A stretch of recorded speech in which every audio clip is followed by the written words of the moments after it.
So class 9th आज हम continue करने वाले हैं आपकी एक्सरसाइज 4.3। तो 4.3 में क्वेश्चन नंबर 5 से कंटिन्यू करना है।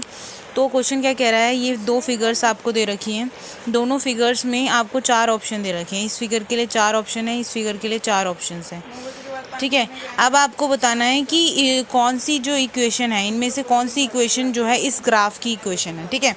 तो अब हम क्या करेंगे कि पॉइंट्स डाल के चेक करेंगे। जैसे कि हमें यहाँ पे ग्राफ पे दिख रहा है कि 1, -1 है, 0, 0 भी है और 1, -1 भी है। तो वो इक्वेशंस में पुट करके चेक करेंगे कि इक्वालिटी होल्ड करती है कि नहीं करती है, ठीक है। तो हमने देखा कि माइनस का 1, 0 और 0, 0 और 1, -1 अगर आप पुट करते हैं तो सेटिस्फाई जो होगा वो सिर्फ इस केस में होगा आपका x + y = 0 में, ठीक है। और बाकियों में नहीं होगा, क्योंकि आप जब -1 + 1 करेंगे तब 0 आएगा, 1 + -1 करेंगे तब भी 0 आएगा, एंड 0 + 0 करेंगे तो भी 0 आएगा। मतलब तीनों पॉइंट से सेटिस्फाई करने वाली equation will be x + y = 0। Similarly इसके लिए भी आपको 3 पॉइंट दे रखे हैं, -1, 3, 0, 2 एंड 2, 0। तो ये तीनों पॉइंट जिस भी इक्वेशन को सेटिस्फाई करेंगे वो आपकी इक्वेशन हो जाएगी। तो ये तीनों पॉइंट सेटिस्फाई कर रहे हैं, -2 y = -x + 2। ये चेक करने के लिए सेटिस्फाई कर रहा है कि नहीं कर रहा है, इसके लिए आपको क्या करना है, बस x की वैल्यू पुट कर देनी है यहाँ पे। तो जैसे यहाँ पे हमारा y पहले वाले में y = x + 2 दे रखा है, ठीक है। तो यहाँ पे मैंने x की वैल्यू पुट की -1, x की वैल्यू -1 है पहले पॉइंट में, तो -1 + 2, तो this will be equals to 1। But लेकिन y की वैल्यू जो पॉइंट के हिसाब से है वो 1, -1, 3 है, तो इसका मतलब पहला वाला तो नहीं होगा। इसी तरह से प्रोसीड करेंगे तो आपके पास इक्वेशन आ जाएगी y = -x + 2, ठीक है। इसके बाद नेक्स्ट क्वेश्चन पे बढ़ते हैं। तो क्वेश्चन नंबर 6 क्या कह रहा है कि a work done by the body in application of constant force is directly proportional to the distance travelled. इसका मतलब जो बॉडी जितना भी काम करती है वो किस चीज़ के डायरेक्टली प्रोपोर्शनल है कि वो कितना डिस्टेंस ट्रेवल कर रही है, ठीक है।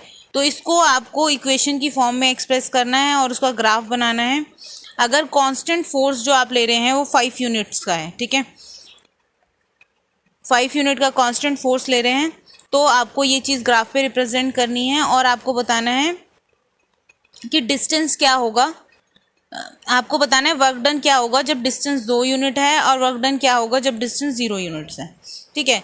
तो डायरेक्टली प्रोपोर्शनल का मतलब होता है y मैंने ले लिया जो वर्क डन है और x मैंने ले लिया जो आपका डिस्टेंस है। तो डायरेक्टली प्रोपोर्शनल का मतलब होता है कि कोई भी चीज़ डायरेक्टली प्रोपोर्शनल कब होती है, जब वो k टाइम्स ऑफ अदर होती है, मतलब उसका मल्टीपल होती है, तो डायरेक्टली प्रोपोर्शनल होती है। डायरेक्टली प्रोपोर्शनल आपने पहले भी पढ़ा है 8th क्लास में, डायरेक्ट प्रोपोर्शनैलिटी और इन्वर्स प्रोपोर्शनैलिटी हमने पढ़ी थी कि एक चीज़ बढ़े तो दूसरी चीज़ भी बढ़े। बेसिकली उनका जो रेशो रहता है वो कांस्टेंट रहता है, y/x जो होता है वो कांस्टेंट रहता है, ठीक है, ये आपने पढ़ा था। तो इसका मतलब y = kx होगा और हमें ये जो कांस्टेंट फोर्स है that is given to be 5 units. तो आपके पास इक्वेशन आ गई y = 5x, y = 5x।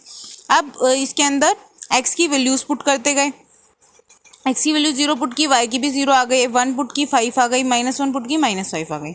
अब इस तरह की इक्वेशंस 3 पॉइंट्स को आपने ग्राफ में बना लिया और लाइन ड्रॉ करके ग्राफ बन गया। अब उसने जो नेक्स्ट चीज़ पूछी है, ग्राफ के अलावा भी 2 क्वेश्चन और पूछे हैं कि जब वर्क डन जो है 2 यूनिट्स का, जब डिस्टेंस जो है 2 यूनिट्स है तो वर्क डन क्या होगा। तो अगर x = 2 है तो y की वैल्यू क्या होगी, y will be equals to 5 × 2, तो this will be equals to 10। तो x की वैल्यू अगर 0 है तो y की वैल्यू 0 होगी, ठीक है। तो this is the solution of question number 6।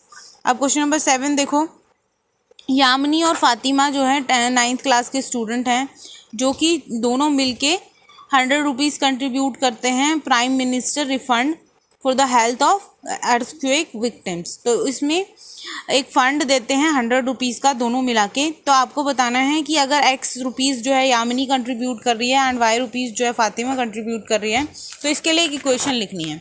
तो आपको पता है कि x + y का जो सम है विल बी इक्वल्स टू 100, क्योंकि दोनों 100 ही कंट्रीब्यूट कर रहे हैं। अब आपने x की कोई भी वैल्यू रखी, 0 रख ली हमने पहले, तो y की 100 आ गई। अब फिर x की हमने 100 रख ली तो y की 0 आ गई, और जब आपने 50 रखी तो ये भी 50 आ गई। तो इन तीनों पॉइंट्स को आपने एक लाइन के थ्रू ज्वाइन कर दिया and then you will get the graph of the equation, ठीक है।